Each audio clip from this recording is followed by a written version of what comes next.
How are you all doing? Just like thinking a bunch of things like, did I turn off all my sounds? You guys, I just got back from a retreat with my church. I'm totally exhausted. I thought I was going to get a lot of rest. I didn't. I ended up Gunnar kept me up late talking, and then I had to get up early in the morning to do, church community stuff, which was great. Okay, wait. I've got my video playing here on my laptop, and it's like there's an ad now. That's kind of weird. Okay, there I am. Okay, I don't want to look at myself though. That always freaks me out. But I like to see the chat here. It's easier for me than seeing it on my phone. But yeah, I just got back from this church retreat. I took Gunnar to, I call it church camp. So we were up near St. Jerome for like a couple of nights. Hi Sandra. Nice to see you. Oh, so I just, I was kind of thinking like, okay, I took a bunch of footage, I'm going to edit it, but it's like, oh no, I can't. I'm just too tired. I was doing church stuff all weekend, and I really just can't. High five, Flames. Oh, it's nice to see you guys. Oh my gosh. I love you guys so much. Hi, Holly. My dear peeps. It's good to see you. Hi, Christine. Oh, you're in Florida. That's nice. I miss Florida. Maybe they'll let me come down one day. And I tell you, when they open the border, we're going to go to New York, New Jersey, and Florida. That's like top on our list. Hi, Pedro. So yeah, oh my gosh, you guys, I have a treat for you. I know you like Aunt Flo and you want to know like what's up with Aunt Flo. I got news from Aunt Flo for you, but I guess I'm going to post that on Tuesday. I wanted to tell you like the update with my surgery, and I just been having some thoughts about why it's totally insane for guns to be illegal. Like I don't even want to hear it anymore. People with their crazy woke stuff or whatever it is about how we should ban all guns. It's insane. Like I mean, I'll tell you about the surgery. Maybe I'll just get this off my mind. Okay. First of all, I watched a few videos, right? Go with the flow. Okay. So first of all, like I watch all these crime videos and stuff like that. You guys know that. So there was this story about this mom and her son, her teenage son, could have been me and Gunnar, who go hiking. I think she has a younger daughter also. They go hiking. They drive out to this national park. They finally get there. There's like pools to swim in, natural pools. There's hiking trails. So the daughter's down in this one pool, and the mom and the son go a bit higher.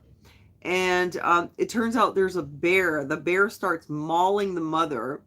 This old dude who's climbing up the hill, he's like 70 years old. He hears the screaming. So he goes over to see what's happening.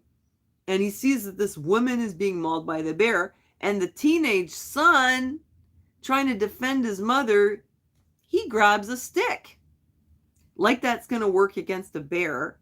And he's trying to hit the bear. So guess what the bear does? It turns on the teenager.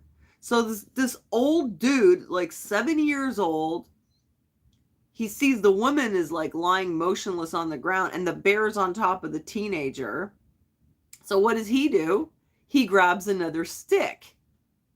He grabs a branch and goes after the bear. So what does the bear do? It goes after the old guy, and it, starts tearing into him, and then it like flings him, and he dies on impact. The mother has meanwhile been basically eaten alive. The teenager is lying there playing dead. So more people come along. What do? I'll give you a second to guess. Let me take a hit off my vape. You tell me what you think those people did. I'm pretty sure you've figured it out by now. They grabbed sticks. That's right. They all start grabbing sticks coming after the bear. Well, I mean, I think by now you know what's coming next, man. There was like 10 people up there. A woman who's dead on the ground, a teenager who's close to death. Yeah, sticks and branches. An old dude who's been thrown, who's dead. A bunch of other people, another woman with another branch, plus a couple of guys. And you know what? I think that at this point it's pretty obvious that you cannot fight a bear off with the stick. It's impossible. So they're all like, where's the park ranger? And does anyone have a gun? At this point, it would be nice to have one. And nobody has a gun, and they don't know where the park ranger is. It's kind of like waiting for the police to save you, waiting for the park ranger to save you. So the end result was it was total carnage. I mean, in the end, 2 people died, but a bunch of people were injured. How did the bear finally leave? Finally, the bear did leave. No, I can't remember what was the end of the story. How did the bear, what did they do to the bear? And, I don't remember now, but I mean, like by the time I was that far into the story, I realized like that, the problem was that nobody had a gun. And I wish I could tell you how did it end. Maybe I didn't watch the end of it. It's terrible. I should have known. I think the bear actually just like finally just took off, after a while. But whatever, all these people were already dead, or maybe the park rangers came and shot it. But anyway, like the situation ended. But how crazy is that? Anyone who's going out there in nature is at risk. I mean, really. This was in the US, but how many times have you seen footage of people on a hiking trail and along comes a mountain lion? And what are they doing? They're all like, shoo, shoo, go away. Or they're like, oh, well, when the bear comes, just clap your hands. You know what? It's not going to work. I mean, that is insane. Because, I mean, we were kind of like a bit more gun control than you guys up here already. You know that. And we do not have a culture where people walk around with guns in general. Like in the city, the only people who have guns, usually it's like criminals. Stop calling the man the 70-year-old dude. Well, what do you want me to call him? That's all I know about him. I don't know like his profession or his history or his name. So sorry about that. He was 70. Oh, are you offended because you're 70? Anyway, let's not get distracted. But yeah, like in the city, we had more gun crime lately. It's usually it's teenagers and it's like ghost guns or it's black market guns. But in general, like people don't carry guns in the city. In the country, people, when they're like in house, they have them and they're locked up. But when people are out in nature, like on trails and stuff, if they don't have a way to protect themselves, they're totally screwed. I was thinking about this because my son goes out to the country with his friend, and they're way out in the wilderness sometimes, and nothing has ever happened. But I'm always like, listen, if you see a den, like a bear den or something, don't go poking it. I mean, it's really crazy to have a situation where, sorry, my chat is distracting me. Like I see myself there. It's crazy to have a situation where people have to go out in nature with like no protection. It's really insane. And then there was another story of a woman who, I think it's called Victoria Going For It is her channel. And she is like in her 60s, and she decided that she wants to live in a van and travel around the States. And she had posted a video where she said she was pushing through her fear. She was afraid to go on the hiking trail by herself. Every cell in her body was telling her this is a bad idea. And she was telling herself, overcome your fear. But I think there is such a thing as a healthy fear.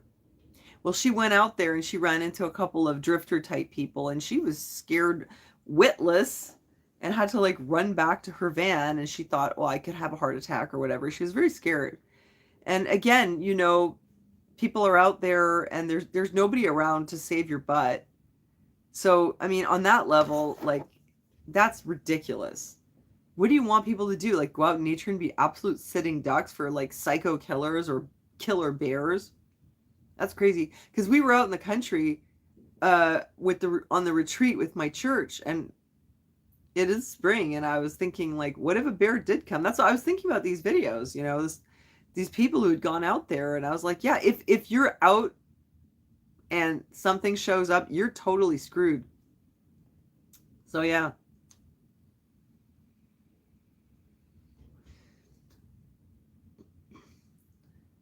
Anyway, Carol is very offended that I called the person who's over 70 the old dude. Listen, I've got friends who are over 70, like my friend Anne, she's over 70 and she's gorgeous.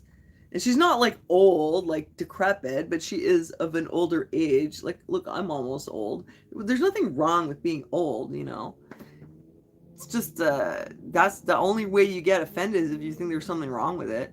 I mean, it just it is what it is. You know what I'm saying? It's like getting offended if you said it was a man or a woman because there's something wrong with it. You know, it's just a descriptor. Don't get offended.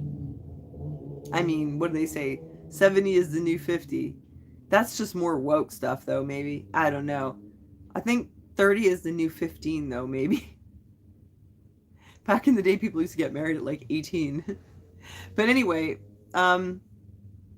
so yeah, like enough about worrying about who's old and whatever. I say I'm old all the time. It's not a big deal. But yeah, like it's not right. It's a terrible feeling to think that, you know, when you're out somewhere and that you don't even have the right to protect yourself. You're just absolute like open target. You're just a sitting duck. Because in Canada now they basically get banned guns from what I can understand. I'm not like a big gun person. I don't own a gun. I've shot a gun, but I don't own one or anything. But it's just like I'm a libertarian. I just don't think people should be put in a bad situation because of some kind of authoritarianism. So there, it's a situation now where like you cannot get a permit to have a gun if you don't already have a permit. If you have a permit and you have a gun, you can keep it, but you can't get one. Only the old ones are grandfathered, and you could there was like a grace period where you could give it to someone else. Other than that, totally screwed. I don't know if Justin Trudeau really thought it through because I guess when he goes hiking, he has like a big security detail, and I bet you anything they all have guns on them. But for everyone else, it's like, what do you do when you're out in nature? Well, I mean, at least the bows and arrows aren't banned yet. Maybe that's going to be the next thing. Better learn how to use a bow and arrow if you go hunting. Maybe get really good with a slingshot because otherwise you're screwed. Yeah, I know. It is really weird. It's so extreme. And like you guys have such a different culture than us. It's like you're kind of on one extreme and we're on the other extreme, you know? What should we use? Harsh language? Drop some F-bombs on the bear. That'll send him away. Throw him some yo mama jokes, some insults. I mean, this is serious. Like when I saw that video too, it's like, how scary is that? A giant bear coming at you. What a nightmare, man. And even the lady who just went hiking and nothing happened to her, but she was scared because she's out there and she's actually scared of the people she might run into or the wildlife.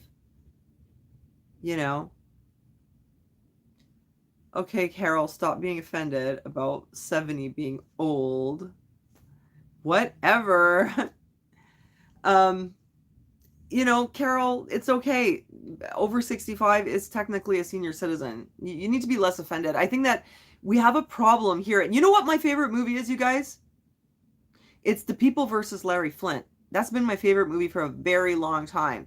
Because the moral of the story is that offensive isn't illegal.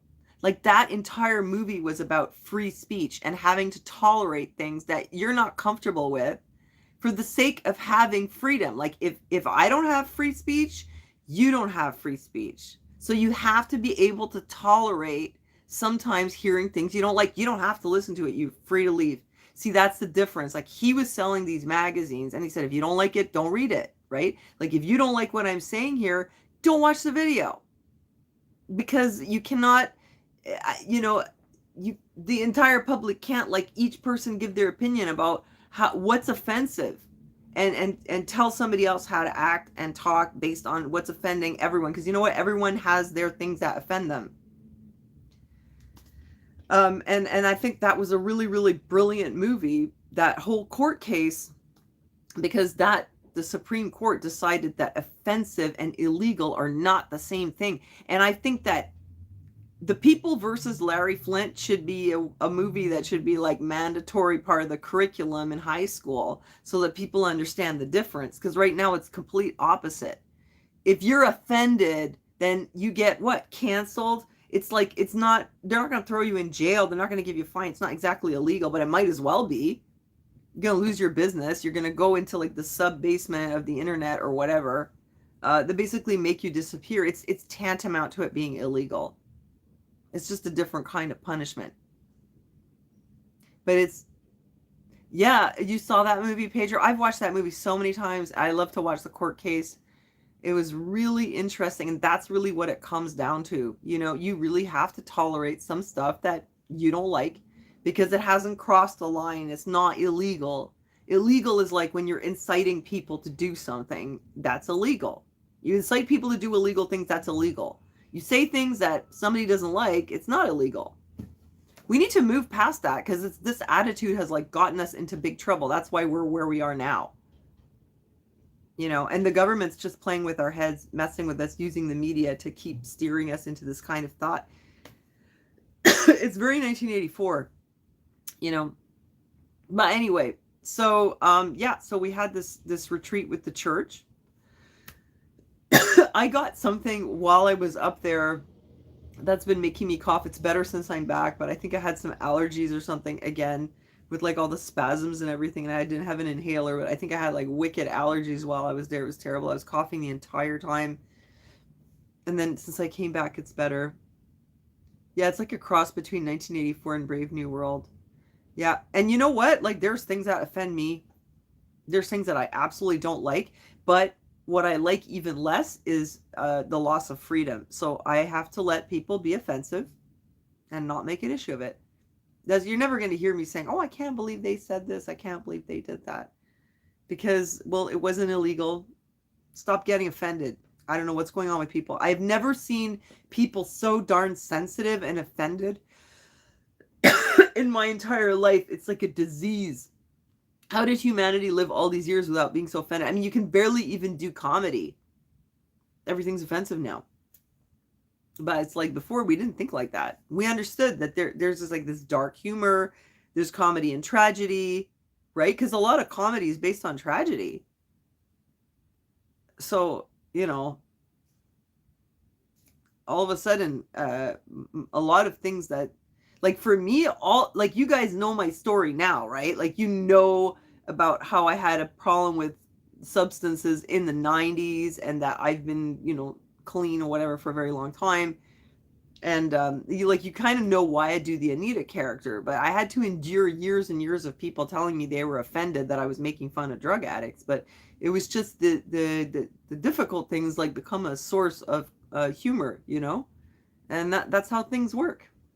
And now, like, what's up with that? You should see now, man, in the Middle Ages, people were insanely hardcore. It's crazy too, because people keep saying, oh, our society's so much more degenerate now, everything is so much worse.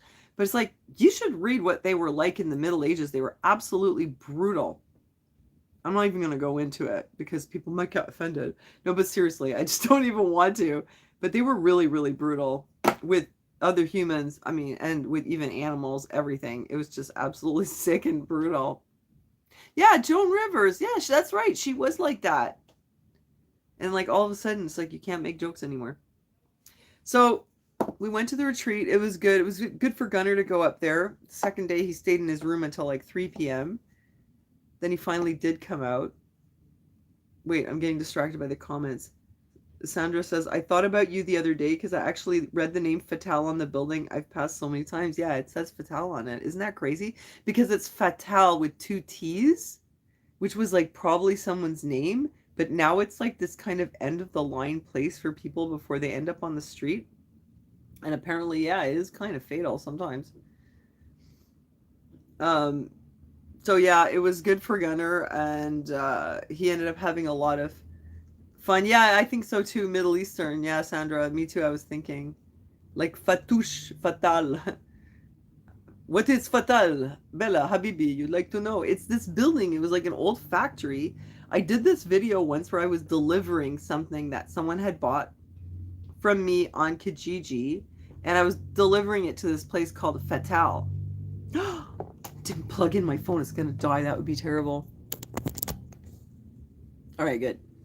And I was explaining that it's like a place where like there's a lot of like screwed up people living there. I mean, I don't want to judge them because I haven't actually been inside, but I've heard plenty of it. And I know someone who almost got killed in there. So, I mean, I know that it's pretty heavy. I do know some people who live there, and they're okay. They're not horrible people or anything. But I think in general, the culture is pretty rough. So, and it happens to be that the building, yeah, it's a nice old building. It's like it's like an old warehouse. They turn into like lofts or something. But I heard that people live in storage containers in there. But yeah, the name of the building is Fatale, but with 2 T's. Like Sandra says, it sounds like Middle Eastern. I don't know though, because it's a really old building. Like, I don't think they had like that many Middle Eastern people here back in that time when they were building it. It was pretty French. Who knows? I'll have to look into the history. So what was I going to tell you about? I was going to complain about how the gun ban is ridiculous. Check. I did that. I told you about I went out to the retreat. Oh, and on the way back, of course, I had to stop in the thrift store in Saint Jerome. Oh, I drove on the highway too. That was awesome. And I'm still here. It went okay. Let me show you what I found in the thrift store, you guys. I had to go poking around, of course. Because you know in Montreal, like, whoa, we're all a bunch of yuppies and hipsters over here, so all the prices are really high.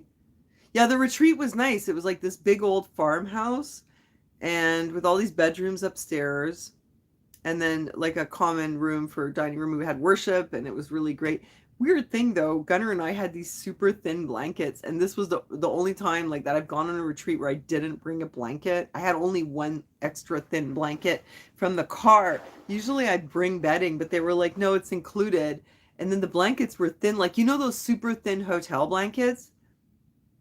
And I thought, well, everyone had these. Oh no, Aaron, don't do that. Don't start calling me now. He's gonna keep calling me.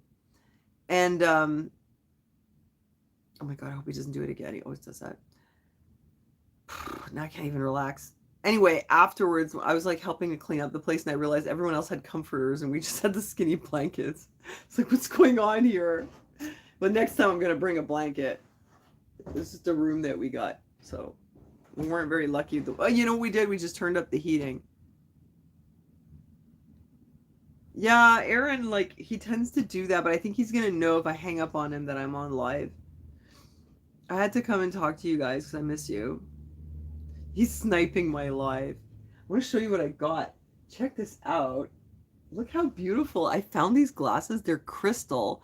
I saw them sitting there with all this junky glass and it had the like rainbow reflections and I was like, oh, wait a minute. Because I'm kind of getting good at like knowing what's what. And I saw it and I just saw like these prismatic reflections in there and I was like, oh my gosh, it's crystal. And I took two of them and I went like this.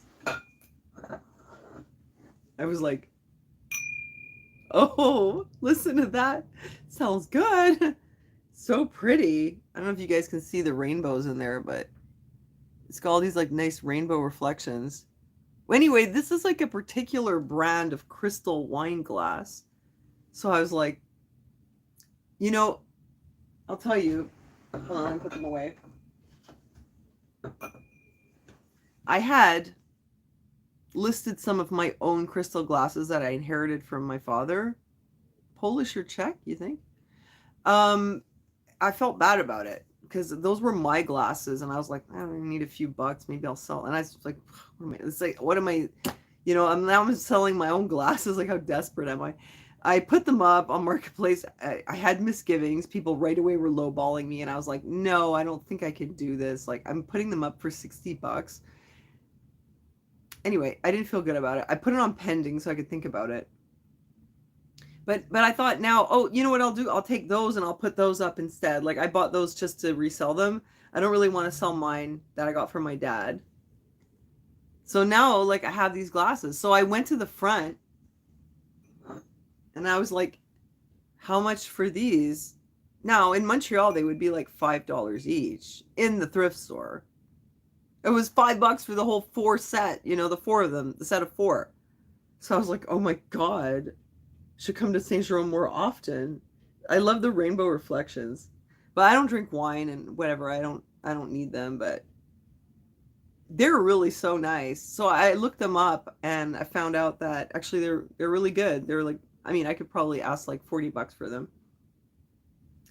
So that was a score. And oh, I better be so careful with this. I found another really cool thing.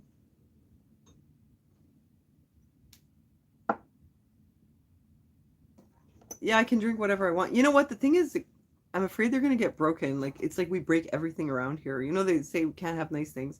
Break everything. I've broken things. Aaron has certainly broken things. He breaks plates like he's at a Greek wedding. I give him nice, beautiful plates, and then it's just awkward, and he always drops them. I need to get him like a set of plates that looks good, but it's not valuable. I got him some melamine stuff so he won't break it. Opa! Yeah, you know, Gunnar's probably the best with not breaking things. Once I had this nice cup from Germany and it had my name on it because over here they never have my name on it. Well, not in the States. They don't have my name on anything. In Germany, they have my name on stuff. So I had this nice cup. It said Sonia with the J, actually, and it had flowers. It was really cute and had gold around the edge. And I'd had it since I was like 12 years old. And Gunnar broke it, and boy, did he feel bad about it. So, like, it stands out in my memory. That was ages ago. Gunnar doesn't break things very much. I guess mostly it's Aaron. I don't know, man. I just don't dare use good things. So, look, this is what I found. This is so cool. This is really vintage, and it's Bohemian. I mean, I don't know if that really means it's German, but apparently this is a particular type of decanter. Yeah, it's in good shape. It has no chips, nothing. It's like, it's really nice. It's cool, eh? And originally, I think it had like 8 of these shot glasses. It only has 2. So it's just for like you and your beloved. I guess you can have shots together. Oh, it's Czech. Okay, thank you, Pedro. Why was I thinking Bohemian was German? As long as it's not from Bohemian Grove. Yeah, Bohemian Grove Crystal. It sounds ominous. Yeah, so I found this. So I guess, yeah, I guess that would be Czech then, but it doesn't say anything on it. But I looked it up, and there are only a few out there. And you know what? I saw one. It was like one of these with the 8 glasses, and they were selling it for like $250. And I think it actually sold. Oh my God. It is nice, isn't it, Joan? Thank you. I'm getting text messages too. So, I mean, I'm not going to sell it for that. Like, people do price gouge online. It's because they're reaching the entire world, and there's going to be some collector out there who's going to really want it. Oh, Bohemian is the oldest race on Earth? I never heard that one. The Czechs? No kidding. Well, anyhow, I got this Czech Bohemian, and then the shot glasses, just these 2. So, I mean, look, it's really cool, isn't it? I really like this one. I was really happy to find that. You won't believe what I paid for it. She charged me $5. So I bought those 2. Put it away very, very carefully. That was a total score. And then I bought a bunch of junky, like, jewelry. I spent $10 just on like crappy jewelry, just so I can like take parts off, just so I can refashion them, because that's my new hobby. But I figured, this is an investment. I'm going to resell it. And I spent $10 for my hobby, so it's okay. You know what? I actually did go to the Czech Republic once. I went to Prague. I was in Poland for like a month. And then I went to Prague, but I was only there for a really short time. And yeah, it's pretty, but I wasn't there long enough to really get too much out of it. What have you guys been up to?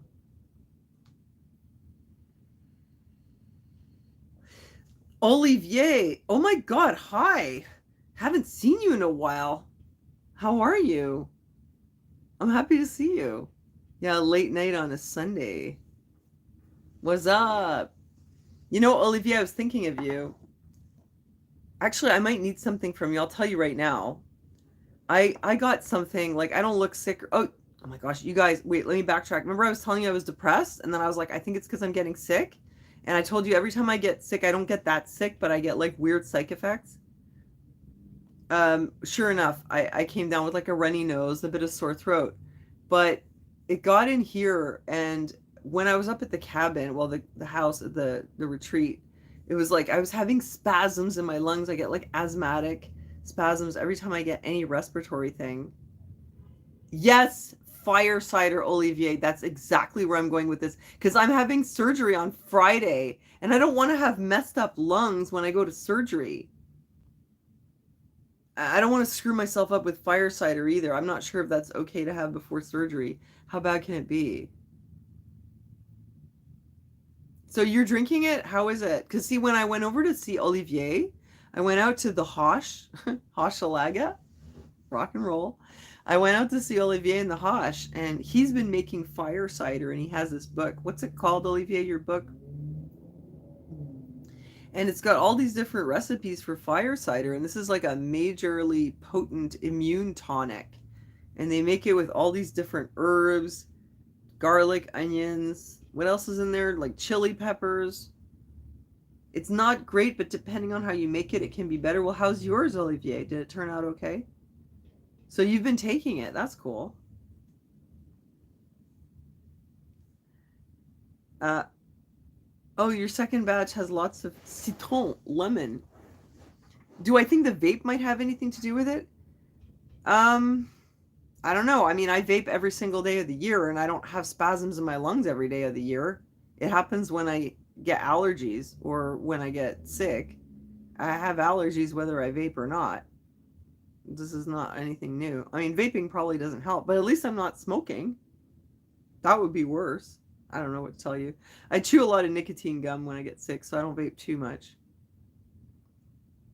Oh, he's asking me a second time. Are you trolling me about the vape now? Oh well. It's pointless to troll people about their bad habits. I'm not sure what you get out of it, but thanks for your concern. Um, I don't know. I don't think I vape heavily. It was worse. I mean, look, you guys, I quit smoking. I don't really want to go back to cigarettes. I have nicotine gum, like I said.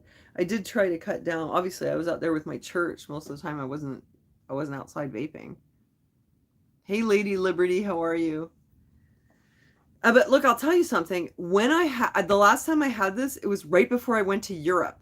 And it was so bad, I thought they weren't going to let me on the plane. My lungs were going ring, ring, ring, ring, spasming. I was like doing the inhaler before I went into the airport. And I was having these horrible spasms. And I vaped when I got to Ireland. But it went away completely. So why? You know, the environment, there was something in the environment, I guess. I don't know. So, I mean, if it was the vape, then it shouldn't have just gone away when I went to Ireland. Yeah, it was 2 days in Ireland. It was completely gone. And I'd been having spasms for weeks. I think that I might be allergic to my rabbits. No, look, there's no congestion. There's nothing there. There's no rumbling. There's no congestion. It's just like a tickle that goes, you know, just like spasms. I mean, I don't know. What can you do? We all just do the best we can, right? I don't think it's chemicals in the environment. I think it's allergies to like something in this apartment. Rabbits or mold or dust or I don't know. But I know I had it also when I was and actually it got worse when I went to the country. Wait, no, I had like a runny nose. I had sniffles and a little bit of a sore throat and a little bit of like the drip that makes you cough. I went up there and I had that plus then I got the lungs, but now I came back and it's sort of better. Anyway, I don't know what it is. I don't know. I have like little mini allergies. Sometimes it just goes away on its own. I don't know. Anyway, I don't want to have it when I have surgery on Friday. Oh yeah, I was going to tell you about the surgery drama. So Olivier, if you're still there, I do need to get some fire cider from you. Allergic rhinitis. Yeah, maybe. I don't know. If it's the rabbits, it would have happened a while ago. Yeah, it happens a lot. I mean, I don't know. I will not have this many rabbits ever again. I mean, why wouldn't I be allergic to them? I'm allergic to dogs, cats, you know. Hay fever, maybe it's the pollen. I don't know. But I did get sick because I got like horribly depressed. Like it was horrible. Like you'd think I was a total head case. And then I took the wormwood, you guys. Remember I told you about that? And it really worked. It was so good. I don't know what it is about wormwood. It's Artemisia absinthium, not annua. And I just took one capsule each night, the first 2 nights, and I took two for a couple nights, and I went back to one, and then I forgot about it because it got better. But it was like such a dramatic 180. I went from like the most miserable negative person, just horrible. And like when I get depressed, it's not like in my head, it's like I feel it in my arms. I feel like this, like a painful sadness that's like infusing me. I feel it in my feet. And No, thank you, Olivier. You know, I don't do that. Thanks. My arms and legs, I wish I'd meet another person who tells me that they feel the sadness in their feet or their arms and legs, but it was horrible. I could barely do anything. It was so like debilitating. Well, I did take the wormwood and it's gone and it's just unbelievable. Like I went from being a horrible negative person to being like super happy. And I didn't change my attitude. I didn't like read positive affirmations. I just took wormwood. That's all I did. I didn't even exercise. Because I can do all those things and it won't work. The wormwood, I don't know what it is for me. The only scientific like basis that I've ever seen for this is they did a study on people with Crohn's disease and they gave them Artemisia absinthium capsules and they had improvement in their Crohn's symptoms and they also had an improved mood. That was the only thing I found. It was like they found it coincidentally as they were studying it, like in the context of Crohn's. And I guess it works for me, I guess. Um, yeah, so it's on Friday and I want to make sure that I'm in good shape as much as possible. I'm trying to like get everything ready. So I went to Costco, I bought all my food. I'm no fasting, like literally nothing helps. No, really. I mean, you guys don't understand. My someone I know who's a scientist says it's inflammatory cytokines that when I encounter a virus, I produce so many cytokines and then I have like a reaction to the inflammation. Anyway, I seem to have found something that works.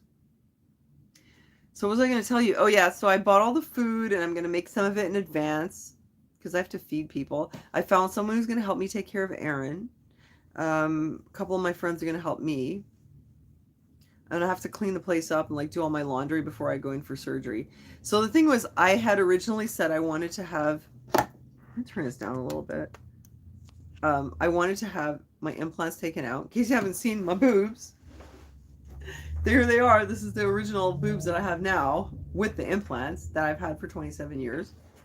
Might as well see them. The implants up here. This is my boob down here, and this is an implant up here. I've showed you this before, but in case you haven't seen it. So originally he said, I'm going to take them out and I'm going to do a lift. And I was like, okay.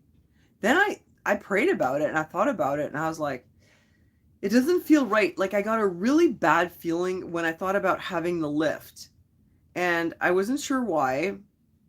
And I thought, well, I did have a reduction once, which included a lift, obviously. And then I had another lift after because the first one didn't hold. Like literally the next year they had to like redo stuff. And it didn't really hold now either, you know, like they moved, but it's been many, many years. And I thought, you know, I think my breast just can't take any more of that. And I'm in this group on Facebook and it's all these, oh, thank you, Lady Liberty.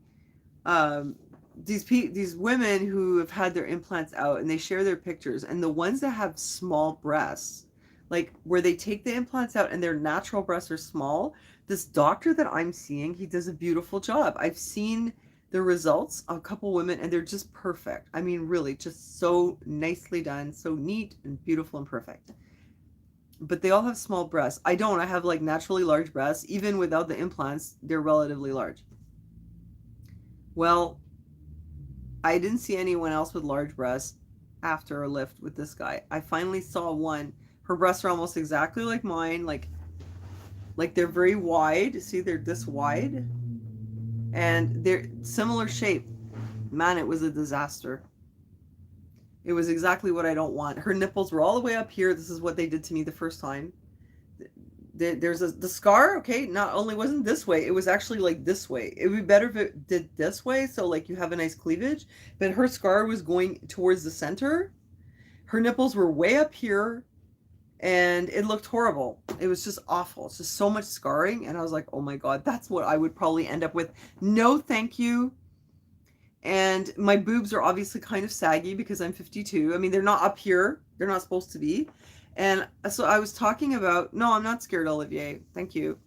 I would be scared if I was going to get a lift though, after I saw that. I decided I don't want the lift.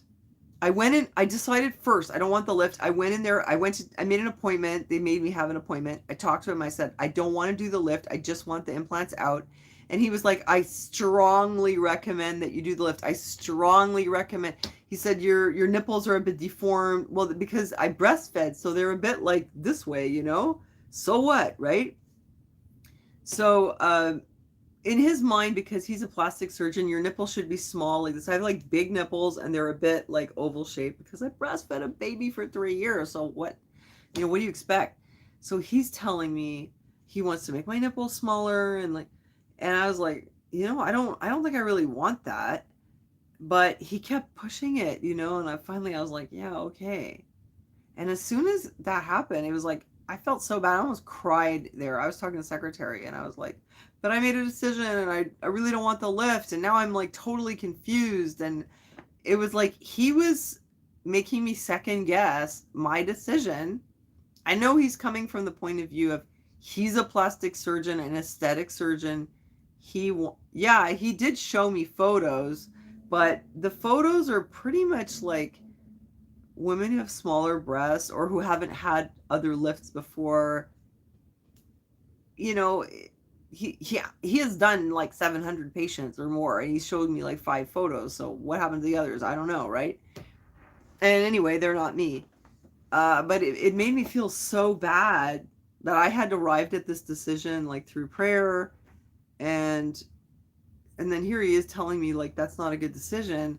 It totally mixed me up. I was really upset. I was like, okay, I'll do the lift. I started giving them more money. I had to like take my 3 cards and like, because each one doesn't have enough, and I'm like, put some here, put some there, put some there, and I'll come up with the rest later. And my surgery is like next Friday. So I felt really bad about it, and I posted in the support group on Facebook, and I told them like I was feeling really confident about my decision, and I showed them a picture of my breasts, well, with the nipple censored, and you can see the implants are here and my boobs are below them, and they were like, a lot of people were really supportive of me not doing the lift if I don't want the lift. It's like the doctors cannot wrap their head around the idea that a woman like me at 52 doesn't want artificially high perky breasts. Like, I want the low breast. And you know what? One of the women in the group, I love this. She called the waterfall look. And I was like, yeah, that's what I want, because what he does is he'll give you this like little perky thing up here, and the waterfall is where they're like this. They're full, and I want the waterfall look. And I thought that was a great name for it. It's totally not natural for a 52-year-old woman to have her boobs up here. And you know what? I bet you anything they're not going to hold anyway. And I totally am ready to embrace the waterfall look. And I don't understand. What's his problem? Why does everybody keep telling me you're going to regret it when you look in the mirror? My boobs look weird now. The implants are up here. Like I said, they're too big. My nipples are all like oblong. They've been that way the whole time. I don't have a problem with it. I don't feel bad when I look in the mirror. I never look in the mirror and go, oh my God, it's horrible. I think they look fine. But yeah, like he couldn't understand that I didn't care. And like, honestly, if they were flat like pancakes and the nipples were down at the bottom and they were like, like goat boobs, like, National Geographic, then maybe, yes, I would want to do something, but not what I have. They're going to be fine. I was so screwed up after that. After that, consult, I was like, oh my God, totally second guessing myself. I felt so gaslit, but I mean, I'm sure he didn't mean it that way. And the support group was really helpful, and we came up with waterfall breast. That was the term. And now I feel pretty happy to go and get my waterfall boobs. I feel like, yeah, this is what I really want. I don't care what he says. But so, that's it. I'm going to come out with waterfall boobs. They're going to be fine. I'm sure they're going to be great.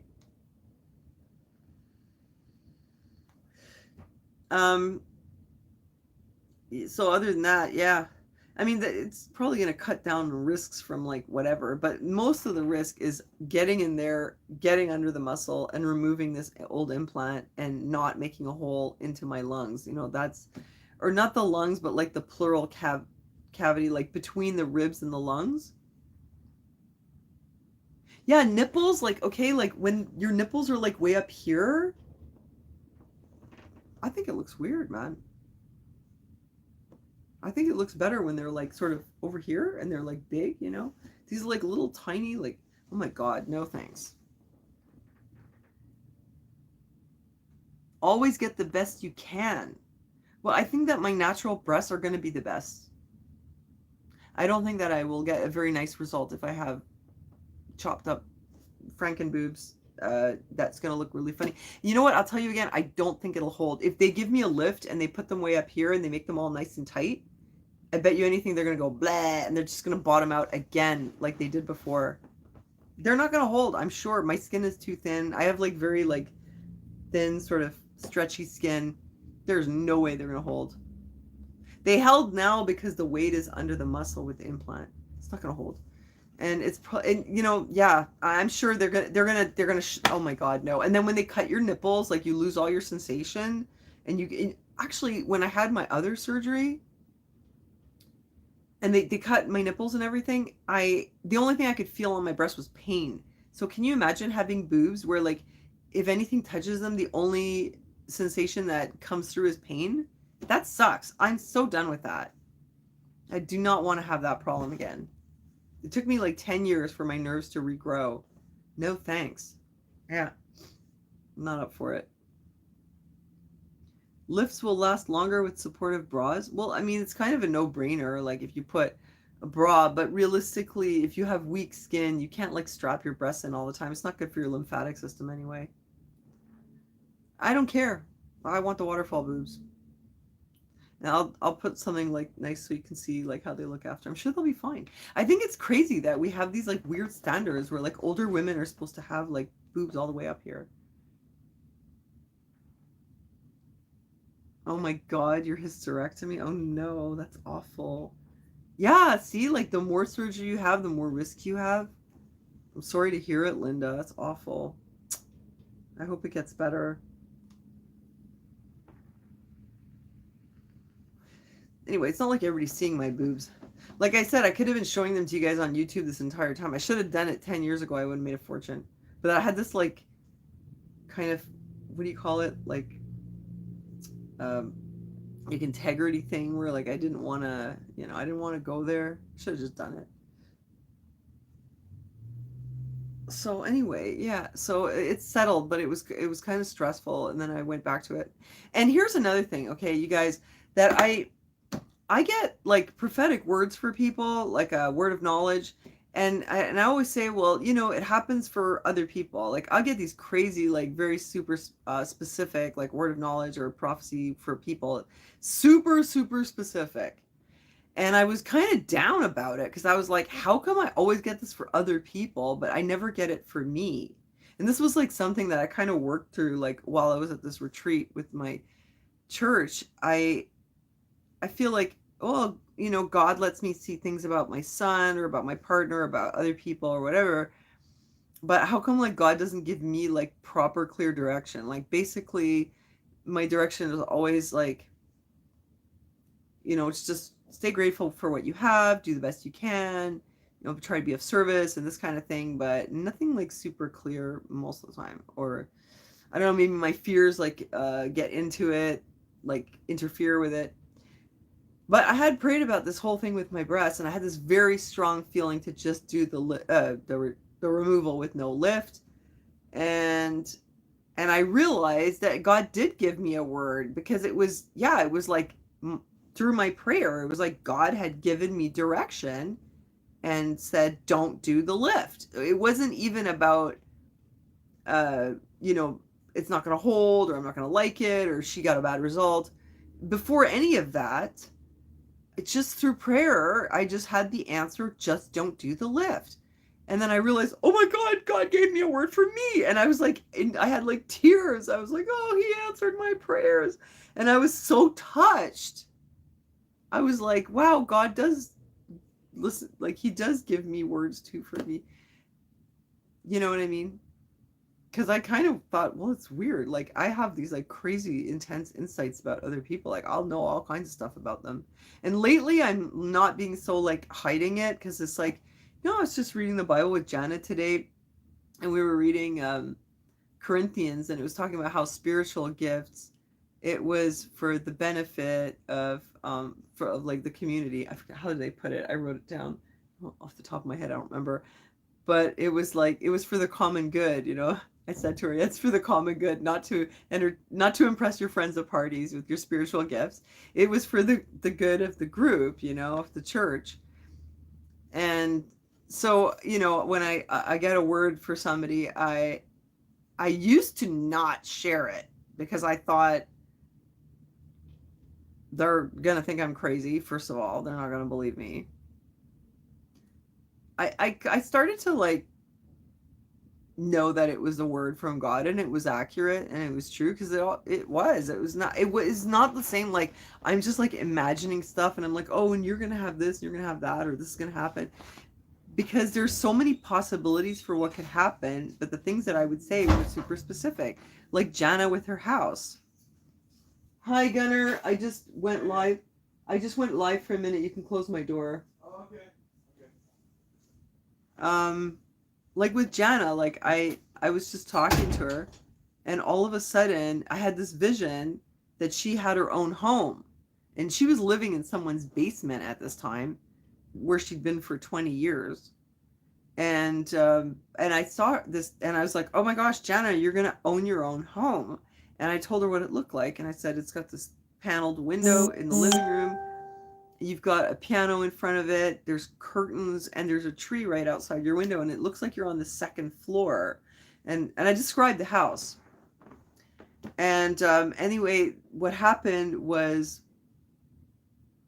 the woman that she was living in her house, that woman got dementia, had to move out. So Jana had to move, and she looked into getting a house, and she discovered that actually she could get one. And she started looking for one, and while she was looking, she was all, oh, I don't know, the market is so crazy, and how am I going to find a house? And I remember telling her, don't worry, it's going to be like within the next 3 days, you're going to find your house, and you're just going to look at like a couple of houses, and then you're going to see it, and you're going to be like, that's the one. And the craziest thing, like, she ends up finding this house, and it was exactly the house that I described, and there was the tree and everything. And then she actually ended up getting that house, and she was sitting there playing her piano in front of that window, exactly like I'd seen in the vision. So it's pretty specific, and that's just one. I have tons of them. I'll tell you one more. um, so this was from a while ago. This was like a couple years ago, more than 2 years ago. So I had this friend, and I told her, oh, you're gonna get married to your boyfriend, and I said, you're gonna have a child. And it was like, it's gonna happen soon, not like, oh, we're gonna have kids one day kind of thing. It was like, no, you're gonna have a baby. And I said, and you're gonna have an SUV, and he's driving the SUV, and you're in the passenger seat, and you're going out the back, around the back, to take the baby out. She goes, oh, that would never happen. I'm never the one who would do that kind of thing. She's the one who would always have her husband like do that, like, I don't know, like lifting the thing out and whatever. She's a bit of a princess. And okay, Bella, well, we'll see. I don't know. It's God that tells me. I can't just pick and choose. It's not like a Long Island psychic, It's not like that. Was it Long Island? Yeah. Anyway, so, but I had this vision for her, and I told her, well, anyway, she got married to the guy. Sure enough, they had a baby, like, really quickly, like, within 1 year of being married. Maybe not even. It was pretty fast. And sure enough, they ended up getting that SUV. She's working, and she's telling me, I said, oh yeah, I go, so did you get your SUV yet? And she's like, yeah, we did. The one that I was telling her, I'm just waiting for you. Okay, you have the baby, and I'm just waiting for you to get the SUV. Sure enough, they got the SUV. So she's telling me she got it. I said, who's driving it? And she's like, yeah, it's the weirdest thing. Like, ever since I had the baby, like, I never drive anymore. And I was like, huh, that's weird. Because she would always do all the driving before, but he would do all the heavy lifting and all the pain in the butt work. All of a sudden, she's sitting in the passenger seat. He's driving. And you know who's getting out in the back to take the baby to daycare? It's her. And it was exactly like I said. And it was a total shift in her life. It was not like that before. She was in the driver's seat. Anyway, that's how it turned out. And I was like, well, that's funny, because that's exactly what I said. And at the time, it made no sense. But now you know why, right? So anyway, I mean, it's pretty specific. And there's a whole bunch of them like that. So, I felt like if I see something like I'm going to tell the person, but if they're Christian, they get it. And I'll be like, "Oh, I got a word for you." And they'll be like, "Cool, okay." When they're not Christian, they're like, they don't understand. They're like, "Are you psychic?" And I'll be like, "Well, it's a spiritual gift." Uh, but I mean, there's people who just think you're nuts, you know what I'm saying? But you know what the Bible says? It's I should get that Bible, or I'm going to look it up here because now I want to know exactly what it said. Because I was just reading this with Jana.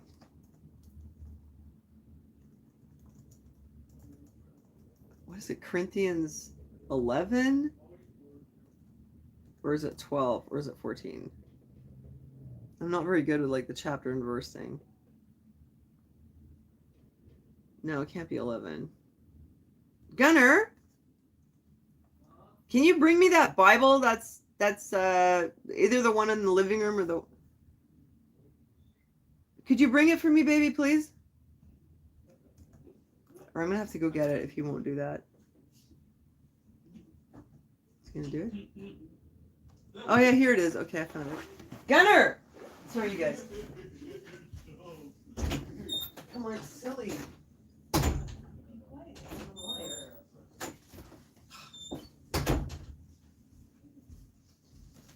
Okay. Oh, I got it. I mean, I think it's 12. But I said it really specifically. I wanted to share it with you.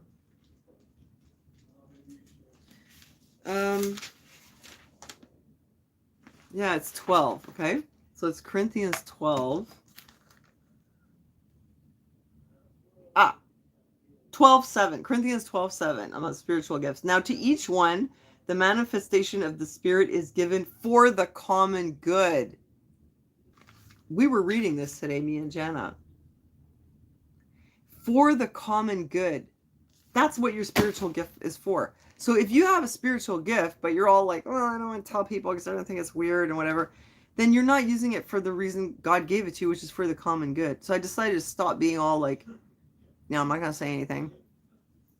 Because it's for common good. I mean, so there's got to be some reason why God showed me those things. It's just to help people, you know? And I guess I thought maybe, oh, people are going to think, oh, like she's too straight and she vapes, you know, like why would she have a spiritual gift? I've had it for a long time, like forever, you know? Because I think God doesn't look at us the way that people look at us. Like people will look at one person who looks like they really have it together. They got really great clothes. They don't vape, you know, and they'll be like, oh, that guy's a really great Christian, you know, because he's really squeaky clean, right? So he must have all kinds of gifts and God really wants to use him. But you know what? God uses all kinds of people. So including me, I guess. So yeah, that was a thing. It's just lately I just, you know, when I'd get a word from somebody, I'd be like, I'll just tell them the word. Because it's me with my human mind that's like second guessing it, being like, don't talk about that. That's weird, or they won't understand. And that's surprisingly, like, a lot of times they'll be like, oh, how do you know that? And I'll be like, I just know. And they'll be like I said, they'll be like, are you psychic? And I'll be like, well, it's a spiritual gift. I'm a Christian. And I'll be like, oh, I'm a Christian too. So then it's like, okay, well, I'm glad I told you now. But where it gets sad for me was that I felt like, why doesn't God give me direction for me? So that's kind of where we were trying to work through this. I mean, that was my thing through this weekend with my church. What is blocking me? You know,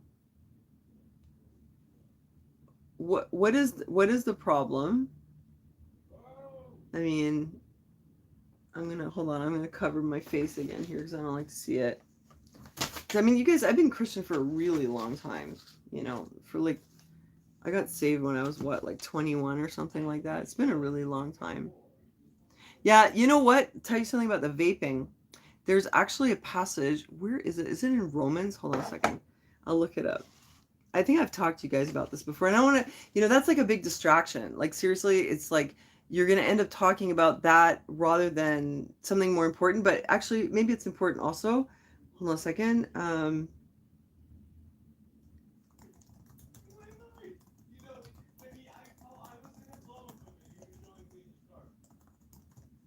Okay, let me see if I can pull this one up. There's a specific passage. Oh yeah, here we go. Okay, so it is Romans 14. One man's faith allows him to eat everything, but another man whose faith is weak eats only vegetables. The man who eats everything must not look down on him who does not, and the man who does not eat everything must not condemn the man who does, for God has accepted him. So, because people think that they're more acceptable to God if they do this or they, oh, he's making noise, like if they abstain from this thing or that thing, you know, if they don't eat vegetables, I mean, if they don't eat meat, that they're more acceptable, or like if they don't eat pork or whatever.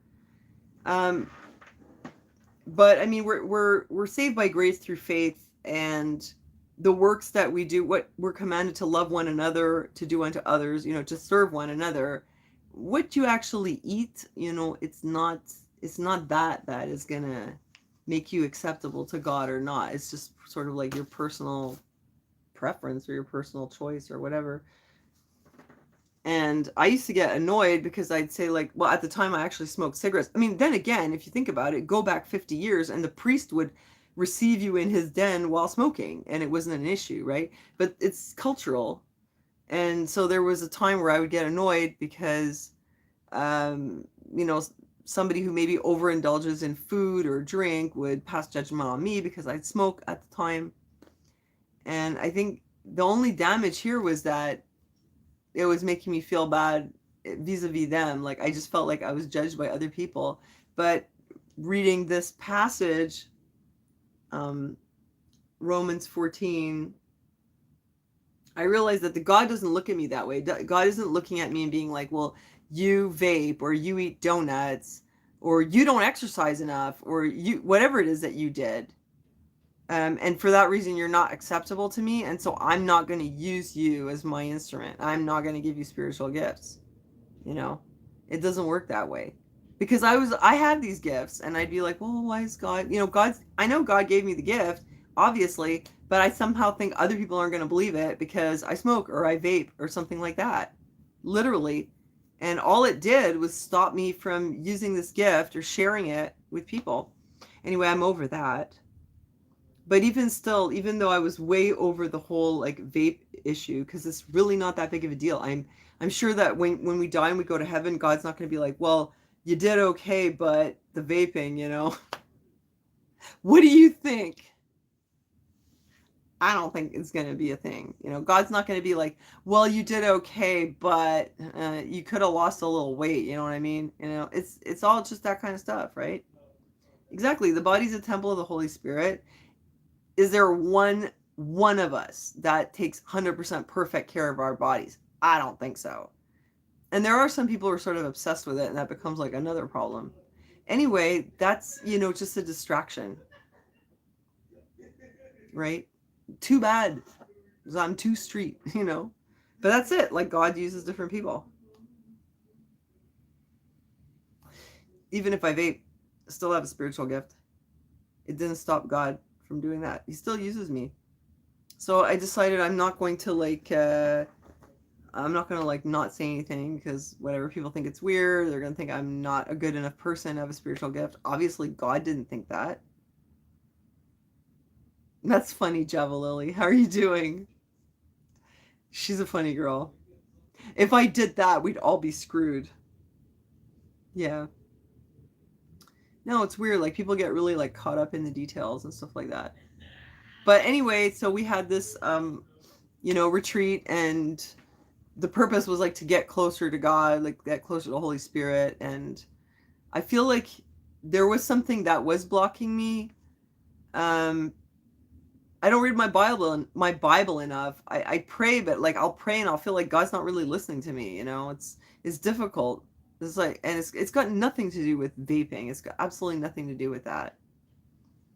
It's just something to do with how I see myself, you know. I mean, I've come a really long way from where I was when I was younger. I don't know about you guys, like in your walk with the Lord, and like how you've changed over the years. I guess I got to a point where I felt like I deserved to have a roof over my head. I deserved to have a family. I deserve to have like some stability in my life, or that I'm as okay as the next person. And yet, I mean, you guys, I grew up with a lot of like really negative input, like constantly being told that I wasn't as good as other people, um, probably because of my disability. When you're going to be like other people or whatever. So it always seemed like other people were better than me. I don't believe that now. I don't believe it at all. Maybe there was like a small part of me that felt like I'm just as good as the next person, but I couldn't be as blessed as the next person. I'm not really sure, like, but there was something there that there was some kind of problem. So I'm excited to see how it goes now. I've got some new things that I'm gonna do to like, you know, have more of Jesus in my life, and we'll see how that goes. I'm sure it's gonna go fine, but I'm excited that God doesn't only give me a word for other people, but he does give me a word for myself. Obviously he just did, because he gave me total guidance with my surgery, and I feel like it's going to be fine with the removal. It's part of, I guess, the path that I'm walking right now. Just looking at your comments. And it's weird though, because like if I wasn't Christian and I just told people that I see visions and like I know things about people that I shouldn't know, and I just told them I was psychic, they'd probably accept it, and I could be like puffing on, I don't know, a vape or a cigarette or maybe even a joint, and they would be like, yeah, it's okay. She's psychic, right? But if you're a Christian, then all of a sudden they just like judge you harder or something. Be careful for the side effects. What side effects? The surgery? Oh, the surgery is to get my implants taken out. My old breast implants from 27 years ago. I have to do it because I want them out. I've wanted them out for a long time. I have to trust the doctor. I feel good about it. I feel like I need to do it. Whatever it is that the outcome is like it's God's will. So I think it's going to be okay. I can't micromanage this one. I have to go and do it.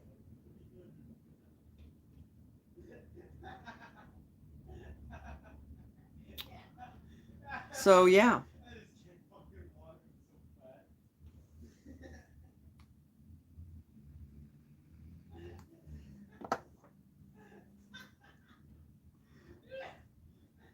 Yeah, I I mean, look, you guys, I could, if I didn't want you to know that I vape, I just wouldn't vape on screen. I could just do like what other people do and just chew some nicotine gum and just hide it from you. But I don't care, because I used to know people like that at church. Like the world rewards people who are like deceptive, right? Like there was this one guy, and he was held in very high regard in this church. And they used to like have him come up and like give talks, and like people very high esteem. He was full of baloney in some ways. And like me, I know that they looked down on me because I was a smoker at the time. And at one point I wanted to be a greeter, and they literally gave me like a page of things. This is so not right. This is not of God. God doesn't do that. God wants to use you the way you are. He doesn't want you to be perfect before you can like be of service to other people. That's ridiculous. But they gave me this whole list, and they didn't want me to be a greeter. And I looked at the list. They're like, "Was there anything on that list that maybe applies to you?" And it was like, "What?" Because I smoke cigarettes. They didn't want me to be a greeter. They wouldn't let me serve. That's not right. Actually, when you serve, you get blessed, and God will like heal you spiritually through your service. So imagine that you tell people who need spiritual growth that they're not allowed to serve until they're healed and they're grown. Like that doesn't make any sense. You do the service first. Okay, Bunny, Lady Liberty, do the service. God will bless you. Stop focusing on like these little tiny human details. It really doesn't matter. It's not, I mean, God created the entire universe. Seriously, you don't need to have this list, right? Just do the service. And then this guy in the same church that was held in such high esteem, he he used to just bum cigarettes off me when nobody was looking, and hit on me and take me out to lunch and stuff too. So he just was good at hiding. A lot of people are like that. They just they come on, like people have tons of stuff like that. Nobody's perfect. Every single one of us. Okay, Viking says, when I was young, our neighbor man was a Baptist. He used to crouch behind a bush at night to smoke secretly. I used to call him the burning bush. Yeah, see, the Lord knows what is done in secret. And what does it say about doing your acts before man and not God? And that when you give your alms, that you announce it with trumpets, and it says you've received your reward in full, because you're doing your deeds before man for approval, not before God. So we have to get past that. And it keeps talking about also not judging. Seriously, we need to get past that. God uses all kinds of people. Right. We need to really get over that. Need to get over that stuff. Wait, Linda, what's caused by the implants? What's not organic and nerve damage? Sorry, I must have missed something there, Linda. Yeah, no, like the implants, I got them a really long time ago because I had a bad breast reduction, and then I ended up getting the implants because I didn't know. Show us the sky? I can't. It's night. It's like 10:30 here. I just wanted to come and give you an update on our church weekend and on my surgery that's coming up and that kind of stuff. My husband is a great leader in the doomer community. I don't even know what he's up to, seriously. What's the doomer community? Am I excited? Can't wait to have this over with. Yeah. I'm I'm looking forward to it. Like I said before, I'm looking forward to having my waterfall breast, my natural waterfall breast. I think we're gonna start a thing, right? Hashtag waterfall breast. I don't know if it's possible. Start an Instagram. Celebrate your like naturally shaped breasts instead of like your up high, like artificially perky boobs in your 50s. Somebody tell me, what is the doomer community? I just figure like, I was driving a car on the highway. I could literally, yeah, nice, Sandra. I could literally like have had an accident today. It'd be the last day of my life. Would I've been spending my life well if I was constantly worrying about like who's gonna kill me and how it's gonna happen? I mean, we have a rough idea, right? We kind of know what's going on, but I don't think it's right to like stay in that mindset all the time. Yeah, obsess over doom. Oh, Doomer. Your name is actually Doomer? So you know my husband? She's a doomer. You're obsessed over doom? Well, I don't think that's what God wants you to do. Because he said he came to give you abundant life, to give you life and that you'd have it abundantly, not abundant doom and gloom. I think it's negative because what I've seen is people who get really into that and they're focusing all the time on the negative, like they get it's like bad for your mind. Get a negative mindset. There used to be a guy. Do you guys remember this guy? He was called the Vigilant Christian. Remember Mario? And he used to make tons of videos. Like he used to crank them out like 2 or 3 every day. And he was always looking for evidence of the devil's work. Like he was talking more about the devil than God. He was always like, the vigilance was looking for signs of the devil, right? But you move towards what you focus on, right? So if you're constantly looking for evidence of what the devil is doing, you're moving towards that. It's not gonna edify you. It's not gonna make you healthier and make you more spiritual. You're drawing towards darkness because you're focusing on darkness. And well, I know what happened to Mario because we all know what happened because he literally just told us. He said he made like $500,000 on YouTube and he spent it on hookers, cocaine, and gambling. So something wasn't right. So he was on YouTube every single day calling out what other people were doing. Now, some of it was true, right? But he was really focused on looking for evil and calling it out. And in the meantime, his house was a complete mess. And he had to like start all over again. So there is something I've seen it be very unproductive, and I've seen other people that we've known that went in that direction. I know one guy who became really obsessed with all kinds of stuff. He just completely went off the deep end. He literally ended up in the mental hospital. You know, are we supposed to focus on the devil? Is that what we're supposed to do? Are we supposed to be like focusing on looking for signs of the devil's work? I think that if we focus on God, God will give us discernment, hopefully. I would hope.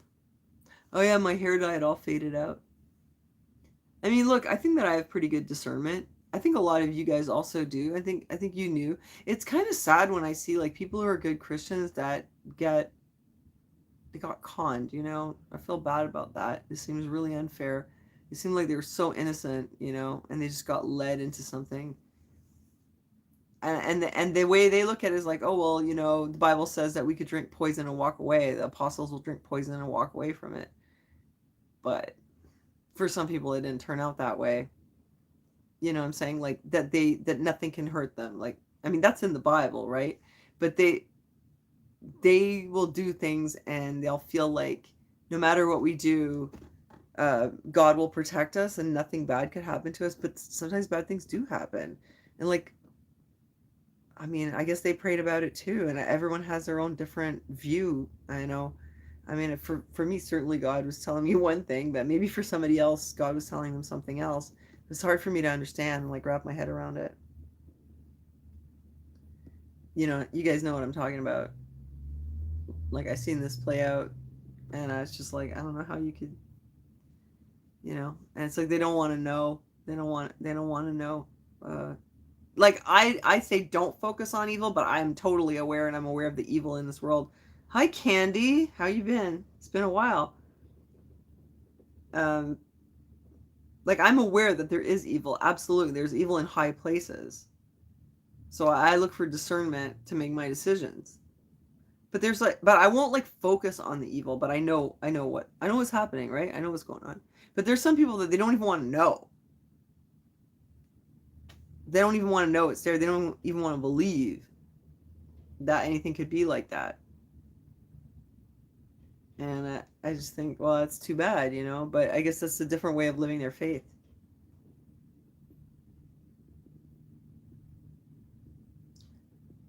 Hi, Dusty. Is this a giant escape room? I guess. Kind of, isn't it?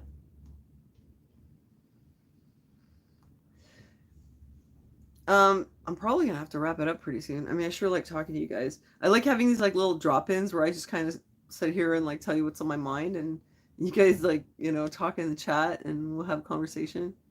Linda, still, I think you're talking about your hysterectomy. Man, I'm sorry that went really bad. Have mine checked. I did at one point. I did actually. They were trying to figure out what was wrong with me. They checked everything and they couldn't find anything.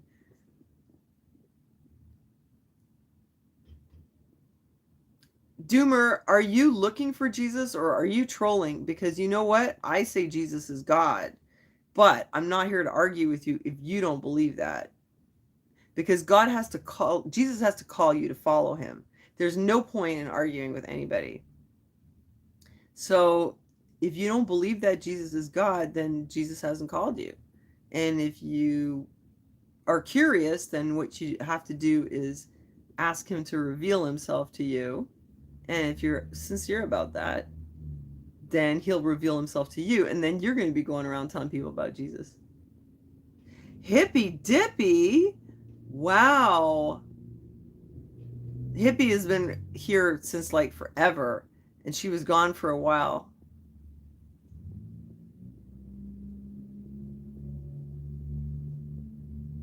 It's nice to see you back here.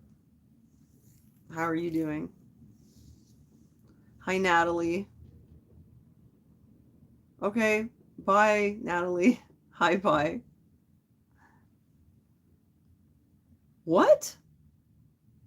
Zeke says, I hope Aaron never has to have a colonoscopy. Gosh. They'll probably never do it on him just because he's paralyzed. They never do that kind of stuff. They never do any of that, like preventative thing. I asked them once for one of those kits where you take it home. to look for occult blood. I had to ask them for that just for them to do that. They never do any of that stuff with him. They never do any test. Like they'll do a blood test once in a while. That's about it.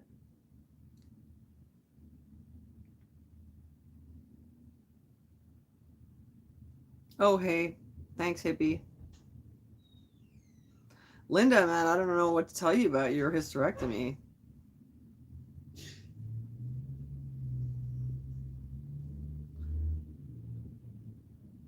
Oh, Zeke, where are you located, though? Oh my gosh, it would totally be a nightmare for somebody who's paraplegic. Absolutely. Oh my god, the prep. Oh, no, thanks. That would be awful. They're not going to do it anyway. Oh, I said I was going. Yeah, I'm going to go soon. So, Zeke, where do you live? Because we're in Quebec. Also, I think they look at Aaron and they just see like some old hobo and they don't think it's worth the trouble, you know? Who's knocking on my door? Can I have this? Your brownie? You're gonna eat my brownie? They gave me brownies for my birthday. It was my birthday the other day. And now you're gonna eat the brownies? Oh, no, right. Yeah, no, it was for my birthday. Okay. Don't eat it. It's not nice. No, Close the door. I'll make you some food after.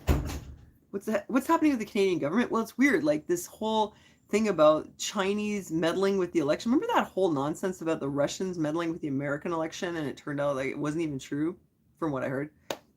Well, now it turns out the Chinese really were meddling with the Canadian politics, and like Trudeau had been briefed multiple times, and they're all like, "Well, he was briefed, but I guess he didn't know." I'm sure he knew everything. I'm sure he's pretty tight with the Chinese. And I'm not really following politics too much. I just think they're all full of BS, you know? Oh, thanks, Bella. Yeah, Hippy Dippy. She used to call herself Hippy Dippy. She sings. Oh, okay. I'm not going to say your name. I do remember your name, but I'm not going to say it in case. Aaron's music reminds you of Tom, what, like Tom Waits? Yeah. Oh, you guys go to his channel. It's Karaoke Fugitive, but it has a number after. And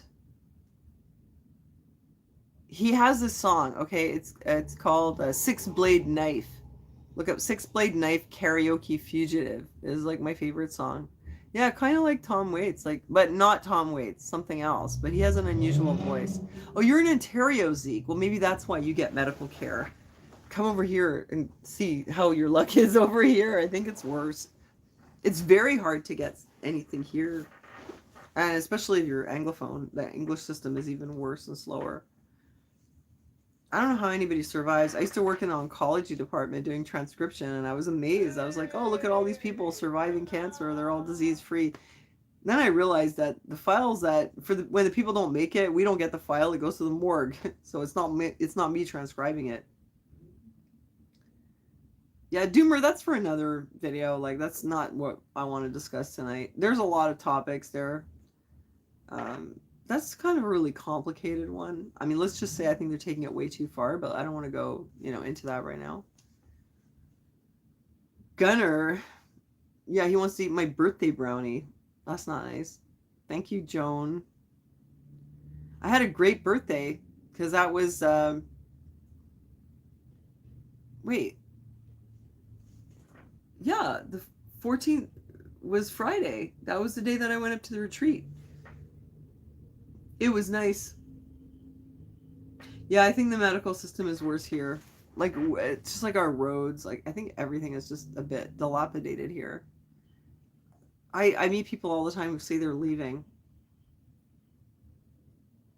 Heading out to everywhere, Vancouver, whatever. But, I mean, I think it's more expensive out there too, though. I'm not really sure. I like something about the culture here, though. I used to go to Ontario occasionally, like to Toronto, but I didn't really like it. I've never been to BC. I'm really a Montreal person. I don't think I could cope with living anywhere else. I think it would be a hard adjustment for me. Just checking that my thing is still working. Thanks, Wanda. Thanks all you guys for the birthday wishes. Pert Vallarta. No, I'm keeping the brownie because I almost never have brownies.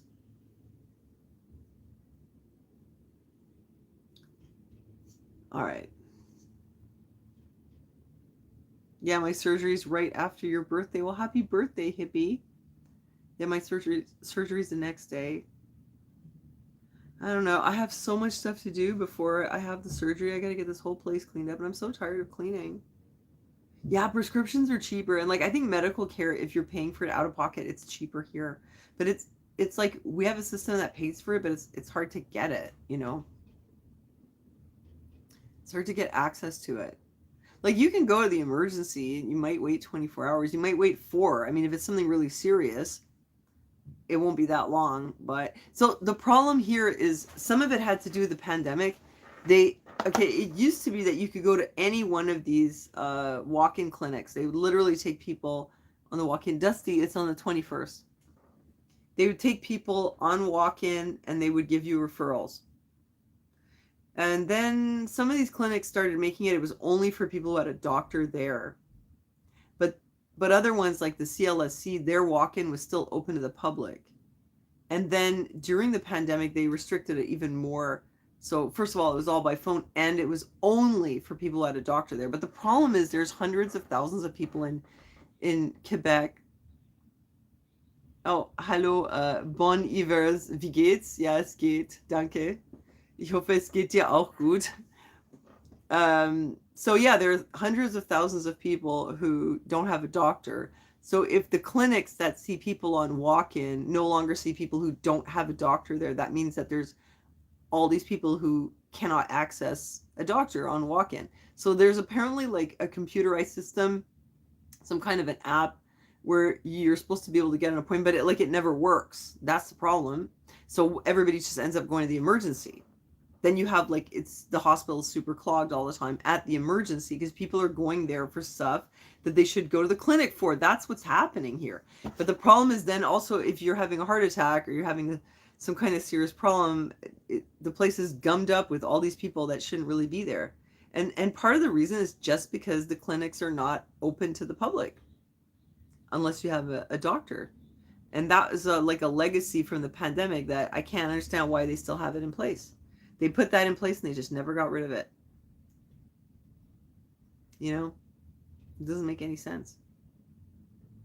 And when I go to the clinic, like there's hardly anybody there. It's not like before when everyone could go, the clinics would be full. There would be the people that were on walk-in without a doctor there.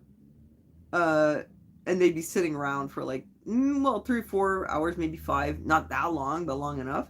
The people who had an appointment, though, they would come in for a specific time. Now it's only the appointments and like all those other people are gone. But it's screwed up because people need to go to the clinic, you know?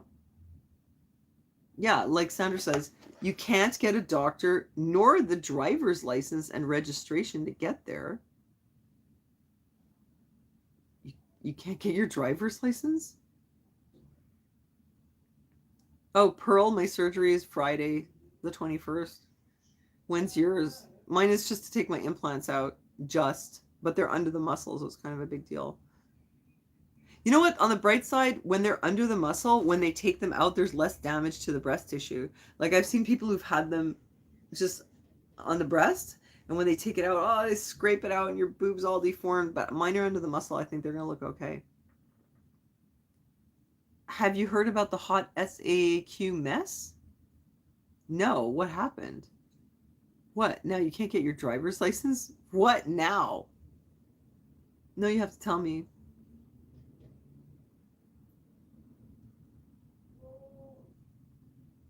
Nobody's naming their girls Karen, says Hippy Dippy. Yeah, it's true. The name probably kind of fell out of favor, huh?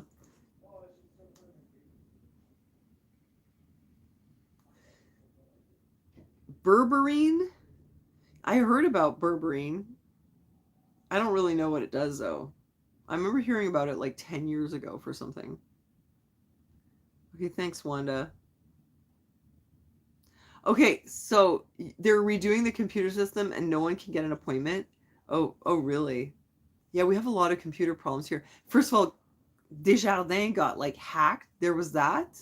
That's like a caisse populaire. I don't know what they call that in English. It's not. It's a bank, but it's like I don't know. Somebody can translate for me. It's like a different kind of bank. Um, they got hacked, and that was like a whole big thing. Then our medical system got hacked, like at the clinic and the hospital. Like all the files were hacked, and the whole computer system was down. That was messed up. Now you can't get your driver's license renewed, and that comes on the heels of an ice storm that took out power for what was it, 1 million people or more. And the weird thing was, it was Sugar Sammy made this joke. He said, West Island, Côte des Neiges, NDG, Parkex maybe, and he said, I'm not, and they were without power for like 4 days. And he goes, I'm not saying that it's because they're the Anglos and the ethnics, but notice that they didn't have any problem with their power in Saint Jérôme. You know, he was making the joke, like, how come it's just in Montreal where we're all Anglos and ethnics? You know, we didn't get power, and the power was out for so long. Like, Jana was without power for at least 4 days. Justin, too. Like, all my friends had no power. The whole West Island? Yeah, my accountant, even out in Chateauguay.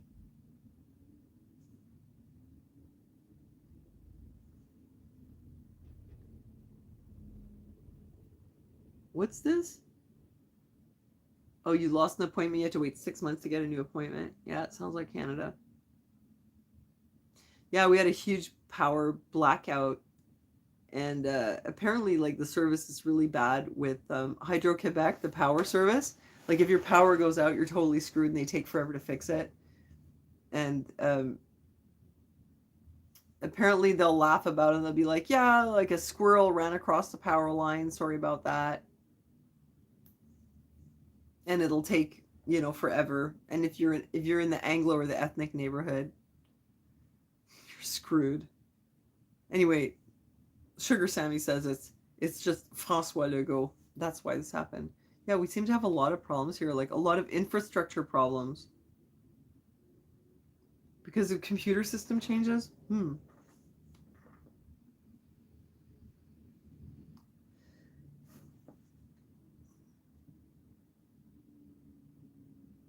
Well, I mean, I guess that's it. I should probably go and feed my kid.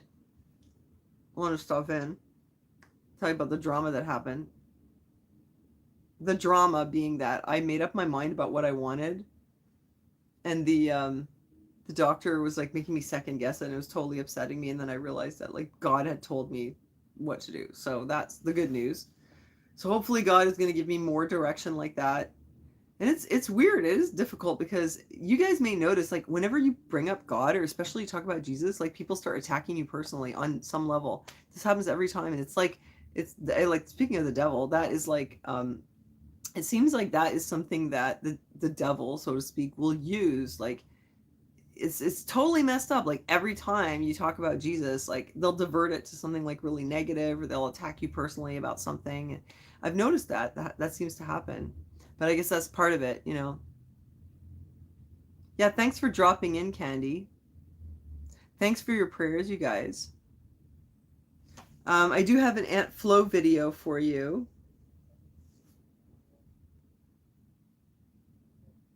Just looking at your comments here. Oh, thanks, Bon Ivers. I do have PayPal. The link is on my channel banner. I always forget what it is. But it's there. Like if you go on my channel, there's like a little thing on my banner. There's a little P, and you can click it, and it does work. I have Patreon too if anybody wants to join. It's patreon.com/thetruthergirls.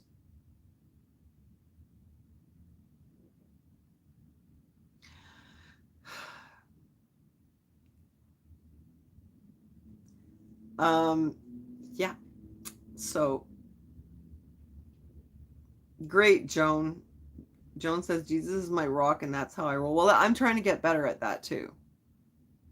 I'm trying to get better, like getting more close to Jesus and leaning into that more, into my faith.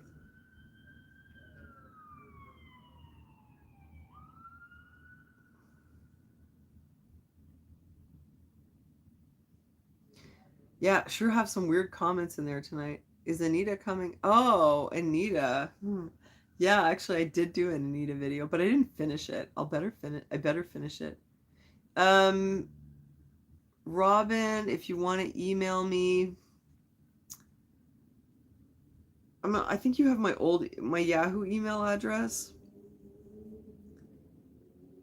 Aren't you on Facebook, Robin?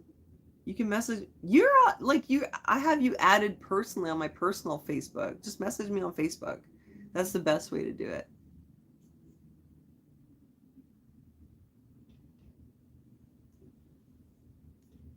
Yeah, I've known Robin for a very long time. I think it was like from way back in the kombucha giveaway days.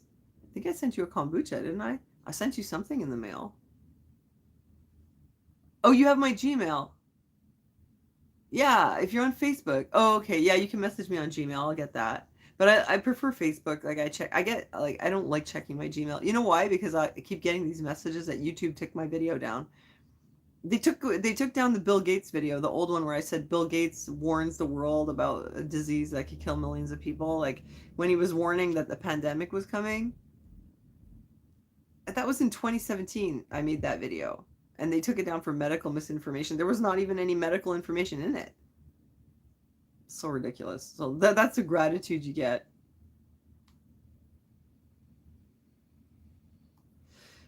Oh, I'm not going to hospital. I'm doing it in a private clinic.